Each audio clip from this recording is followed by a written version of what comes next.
appreciate all the donations to the CSPOA. Let me tell all of you what happened yesterday real briefly. We had about 100 sheriffs attend our CSPOA conference. I hope you already know that. It was absolutely astonishing. The sheriffs that you see in the room tonight are just an example of what we had there yesterday. Sheriff Rogers spoke, Sheriff Palmer spoke, and Sheriff Lope and other sheriffs from all across the country. A county commissioner from Colorado and her sheriff got up together to say how they are going to fight together through resolution and through action to stand against the NDAA. You see, this is the answer. This is the solution. And in my book, my newest book, I just released a book last week. And in the book, it's called The Magic of Gun Control. And there's a little, on page 53, I think it is. Don't hold me to that, but I think it's 53. There's a little box that says, a constitutional sheriff plus a constitutional commissioner equals freedom. And that's exactly what we're talking about. And we have people here at this conference. The purpose of this conference was to show you and to show other sheriffs all across America that there's other people doing it already. And we have it.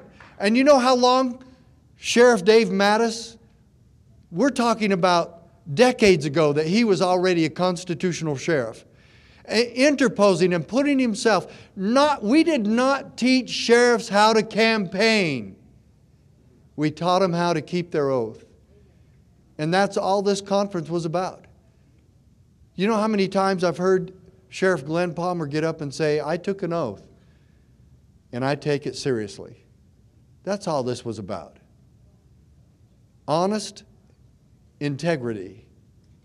And people who believe that when they take an oath, they'll die before they break it. You know that's why the Founding Fathers put that in the Constitution, that we're all required to swear an oath of allegiance to the Constitution. Not to the governor, not to the president. You had some amazing enrichment tonight. By example, listening to Sheriff Arpaio, what he's doing. He's just simply doing his job. And now, he's investigating the President of the United States. Yeah. But you see, it's so appropriate that he turned this over to the posse because the President doesn't deserve a full-time investigator. Well, it really is true. And I have one other thing to say. Every one of my presentations has the story of Rosa Parks. Now, you all remember Rosa Parks. Well, December 1st, 1955, Montgomery, Alabama. Rosa Parks was arrested for failing to get to the back of the bus. This convention was about how sheriffs and local officials make sure that Americans today do not get forced to the back of the bus. Okay? This is it.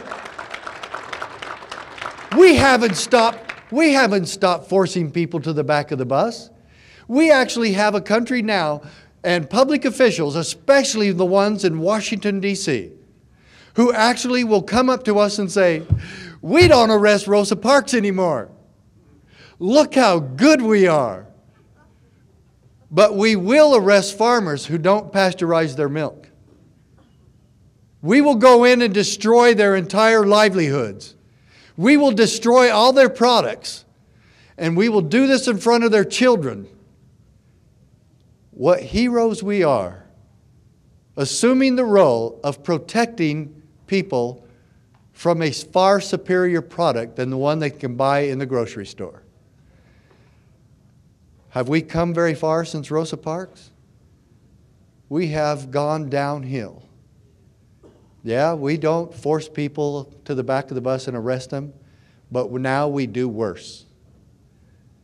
And we have a government today, state governments and the United States government, who believes that their policies and their regulations supersede the Constitution. and that they actually supersede the right to the pursuit of happiness.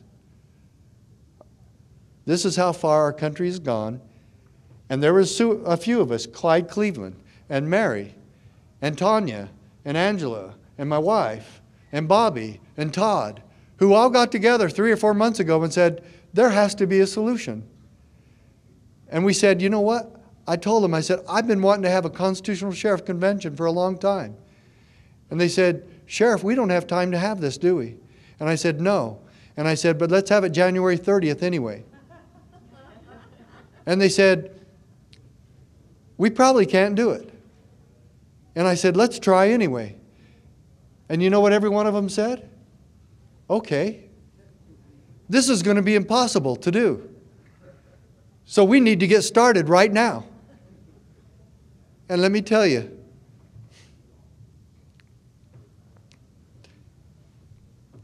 I just told you the truth. And yesterday was a miracle.